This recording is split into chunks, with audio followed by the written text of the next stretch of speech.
সারা দেশ স্তম্ভিত, কারণ শুরু হয়েছে এক অভূতপূর্ব অত্যাচার এবং নৈরাজ্য। এই অত্যাচার আর নৈরাজ্য সারা দেশ আগে কখনো দেখেনি। আওয়ামী লীগের সন্ত্রাসীদের স্টাইলে এবার যুব দলের সন্ত্রাসীদের হাতে 28 অক্টোবর স্টাইলে খুন হইল এক ব্যবসায়ী। পাথর দিয়া বিপুল জিঘাংসা নিয়া থেতলে দিছে সেই ব্যবসায়ীর শরীর। সমকালের প্রতিবেদনে বলা হয়েছে, নিহত সোহাগের কাছে কিছুদিন ধরে ব্যবসার অর্ধেক ভাগ দাবি করে আসতেছিল স্থানীয় যুবদল নেতা পরিচয় দেওয়া মাহিন। সোহাগ তাতে রাজি হয়নি। এই নিয়ে তাকে হুমকি ধামকি দেওয়া হয়। হত্যার আগের দিন তার গুদামে গুলিও চালানো হয়। সারা দেশে লুটতরাজ চাঁদাবাজিতে কোন কোন দলের লোকেরা যুক্ত আমরা জানি। এই পাথর দিয়ে শরীর থেতলে দেওয়া কোনো নতুন বিষয় না। আমি অনেক আগে থেকেই লক্ষ্য করতেছি, আমি সতর্ক করতেছি বিএনপিকে, দেখেন আমাদের দেশে ফিরলে বাইসা থাকতে দিবে না বিএনপির কর্মীরা বলে। বিএনপির সাম্প্রতিক আচরণগুলো হয়ে উঠতেছে ভয়ঙ্কর রকমের ফ্যাসিস্ট। আমার পেজে এসে একজন বা দুইজন না, একাধিক মানুষ হুমকি দেয় কেন বিএনপি সমালোচনা করি, খুন করে ফেলার হুমকি দেয়। আওয়ামী লীগও হুমকি দিত ইনবক্সে, আর প্রকাশ্যে ওরা হুমকি দিচ্ছে 32 নম্বর ভাঙার পরে। কিন্তু বিএনপির কোনো ভয় ডর নাই, প্রকাশ্যে হুমকি দেয়। আমি আজকে একটা দেখাচ্ছি কি কারণে সে আমাদের দেশে আসতে দেবে না বা আসলে বাইসা থাকতে দেবে না, ওটা ওরাই জানে। এরা ক্ষমতা আসলে কি করবে আল্লাহ মালুম। আইডম থাকলে করে নিস রে ভাই, করে নিস, যে জিতবে ওই তো সিকান্দার হবে। আইডম থাকলে তুই আমাকে দেখে নেবো, আমার আইডম থাকলে তো করে দেখে নেবো। এটাই রাজনীতি। রাজনৈতিক দল তার আশেপাশে বন্ধু রাখে, যারা ঠিক দল করে না কিন্তু একটা লুজ সম্পর্ক থাকে তাদের সাথে। আওয়ামী লীগের কাছে কিন্তু মাস্টার ছিল, সেজন্য আওয়ামী লীগ এতদিন রাজত্ব করতে পারছিল। বিএনপি সবাই শত্রু বানায়। এদের কর্মীদের রাজনৈতিক শিক্ষা এতই দুর্বল, এরা যখন দাবরানির উপরে থাকে তখন কেসো হইয়া থাকে, আর যখন ক্ষমতার গন্ধ পায় তখন নেকড়ে হইয়া ওঠে। যাই হোক, এগুলো নিয়ে আলাপ করবো পরে, নির্বাচন আসুক, ক্যাম্পেইন করে দেবো, দেখাই দেবো জনগণকে কাদের ভোট দিতেছেন। দেখেন কিছুই হবে না হয়তো, কিন্তু আমি খায় না খায় কন্টেন্ট বানাবো। শুধু আমার যে গালিগুলো দিছে বিএনপির কর্মীরা, সেগুলো কম্পাইল করলে না 10টা এপিসোড হয়ে যাবে। আমার এই যদি মাইরা ফেলাইতে চায় তাহলে তো একজন সাধারণ ব্যবসায়ীকে থাতলাইয়া দেবেই। গতকালকের ভিডিওতে একজন বলতেছে বিএনপির কর্মী যে আমি হিন্দু, তাই বাংলাদেশে আমি অশান্তি লাগাই দিতে চাই মুসলমানদের মধ্যে। চিন্তা করেন, এইটা যদি বিএনপির একজন কর্মীর রাজনৈতিক চিন্তা হয়, সেই বিএনপি দেশকে কি দেবে? আমার আর ইলিয়াসের ছবিতে যদি জুতা মারতে পারে, তাহলে একজন সাধারণ মানুষকে খুন করতে তো সমস্যা হবেই না।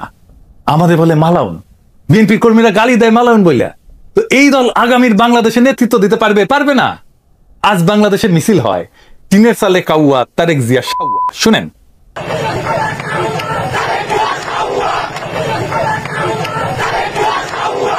এর দায় কার? চান্দাবাজদের নাকি বিএনপির অনলাইন ইনফ্লুয়েন্সারদের? আসেন সেটা একটু বুঝে দেখি। এর দায় ক্যাটাগরিক্যালি কয়েকজনের। আমি নাম বলতে চাইতেছিলাম না, কিন্তু আজকে আমি বলবো।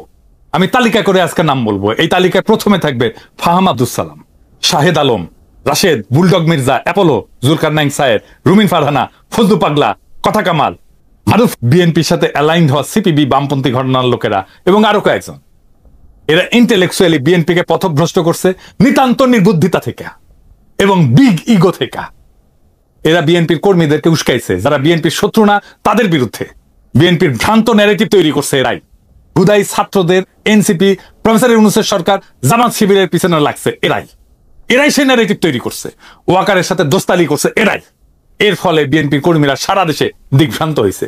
পলিটিক্স বুঝতে পারেনি, রাজনীতি বুঝতে পারেনি, আজকার করণীয় কি বুঝতে পারে না। বিএনপির নেতৃত্ব বিভ্রান্ত হয়েছে। এমন কইতে পারেন বিএনপির নেতৃত্ব লায়ক না যে তাদের বিভ্রান্ত করা যায়? তাদেরকে যে বিভ্রান্ত করা যায় তারা যে লায়ক না, এটা তো আমরা হাসিনা বিরোধী লড়াই দেখছি, তাই না? সেজন্যই তো বিএনপি এই লড়াইয়ের নেতৃত্ব দিতে পারে নাই। তাই বিএনপির পলিটিক্যাল ম্যাচুরিটি কেমন সেটা নিয়ে প্রশ্ন তোলা যায় আছে। আমি বিরামহীন ভাবে বিএনপির এই ভুল রাজনৈতিক কৌশল নিয়ে কথা বলছি। বিএনপি মনে করিছে বিএনপির আমি পাকা ধানে মই দিতেছি, হ্যাঁ, অথচ এরা বোঝে নাই আমার বিএনপির সাথে অ্যালাইন্ড হয়ে যাওয়াটাই সবচেয়ে সহজ ছিল। আমার উপরে ঝাঁপে পড়িছে, এই ঝাঁপে পড়ার ইন্টেলেকচুয়াল সাপোর্ট দিছে এই লোকগুলো যাদের নাম আমি বলছি। এরা হেন নোংরামো নাই যেটা তারা করে নাই। তো এর ফল কি? ফল তো একটাই, পিনাকির বালটাও ফেলতে পারে নাই। আর বাংলাদেশের রাস্তায় স্লোগান ওঠে টিনের চালে কাউয়া, তারেক রহমান। আবার শুনেন,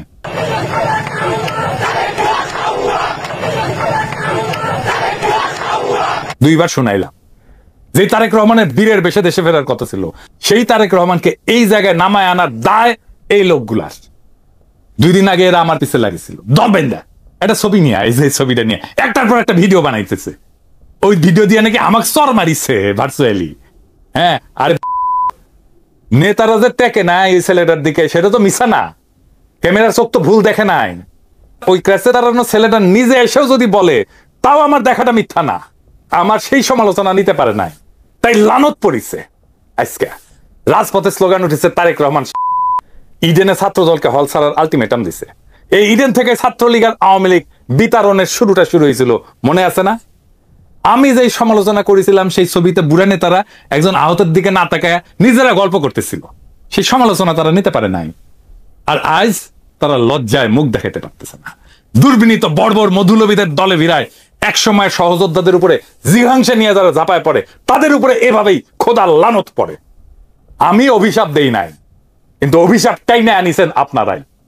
রাজনীতিতে লাগে বয়ান, বয়ান ন্যারেটিভ, ওইটা যারা পারে তারাই রাজনীতির গতিমুখ ঠিক করতে পারে।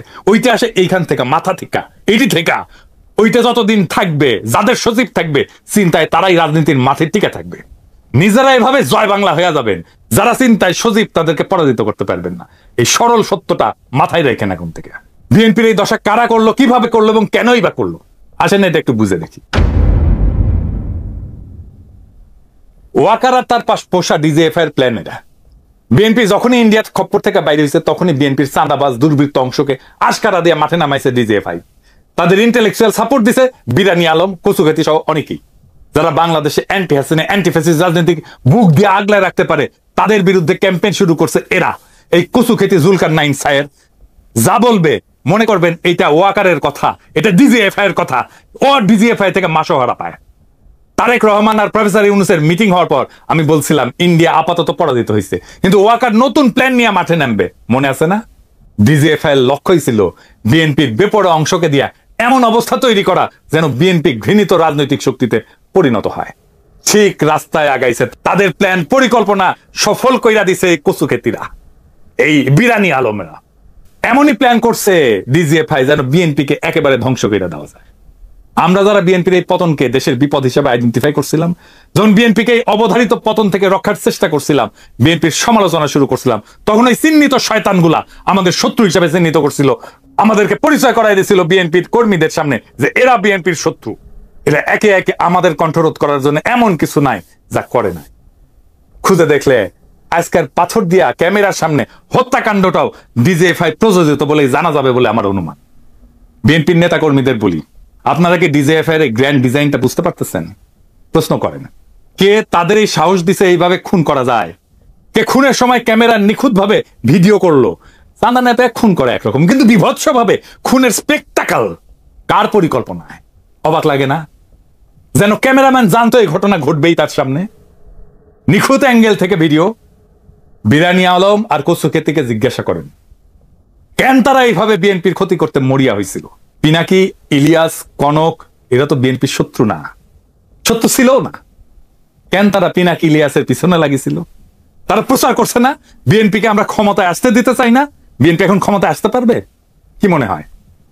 প্রফেসর ইউনূসের সরকারের আইন শৃঙ্খলা রক্ষার ব্যর্থতার কথা বলতেছিল। আরে বেকুবের বাচ্চা, ম্যাজিস্ট্রেসি পাওয়ার নিয়ে মাঠে কি আর্মি নাই? ওয়াকারের লোক নাই? তারা কি লাইতেছে? প্রথম আলোর সামনে তো ঠিকই আর্মি দিয়া গরু জবাই ঠেকাইতে গেছিল আর্মি। এই হত্যাকাণ্ড ঠেকাইতে পারে নাই কেন? চান্দাবাজ চান্দাবাজ কইয়া মুখে ফেনা তুলে ফেলছে। সাধারণ পাবলিককে পিটাইতেছে না আর্মি? পাশার মধ্যে পিটাইতেছে না? পাশা লাল কইরা দিতেছে না? আর্মি চান্দাবাজ ধরে পিটাইছে? একটাও পিটাইছে দেখান? করে নাই, করে নাই, কারণ এইগুলা ওয়াকার পালে। আবার দেখেন এই নধর দাবি করিচ্ছে বিএনপির গুন্ডাদের ম্যানেজ করার জন্য বিএনপি ক্ষমতায় যাওয়া দরকার। এগুলোর এখন হোলসেলে থাপড়ান বিএনপির কর্মীরা। আপনাদের বলতেছি, যদি বিএনপিকে রক্ষা করতে চান, এগুলাকে যদি হোলসেলে না থাপড়ান, বিএনপি রক্ষা পাবে না। বিএনপিকে এই জায়গায় এইগুলা নিয়ে আসছে, এই ছাপড়িগুলা। যেদিন থেকে বিএনপির কান্দে চাপিছে, সেদিন থেকে বিএনপির পতন শুরু হয়েছে। বিএনপির নেতা কর্মীদের এখন কি করণীয়? এইটা বিএনপির জন্য একটা ওয়েক আপ কল। বিএনপি রে কই আওয়ামী লীগের রাজনীতি করা বাদ দেন। ওয়াকার যে আপনাদের মারবে সেটা বিশ্বাস করেন এখন। ইন্ডিয়ার হাত ধরতে যায় না, আব্দুল নূর তুষারদের হিরো বানান না, রুমিন আর ফজা পাগলারে বহিষ্কার করেন যদি বাঁচতে চান। আর কর্মীদের বলেন ছাপড়ি আর কচুখেতিদের বয়ান দিয়া প্রভাবিত না হইতে। আর যা যা করছেন এতদিন এক সময়ের সহযোদ্ধাদের সাথে, তার জন্য পাবলিকের কাছে ক্ষমা চান, আমাদের কাছে ক্ষমা চাইতে হবে না। এনসিপি আর জামাত শিবিরের পিছে লাগা বন্ধ করেন, প্রফেসর ইউনূসের সরকারের পিছে লাগা বন্ধ করেন। এখনো টাইম আছে আপনাদের ফিরে আসার সম্ভাবনা।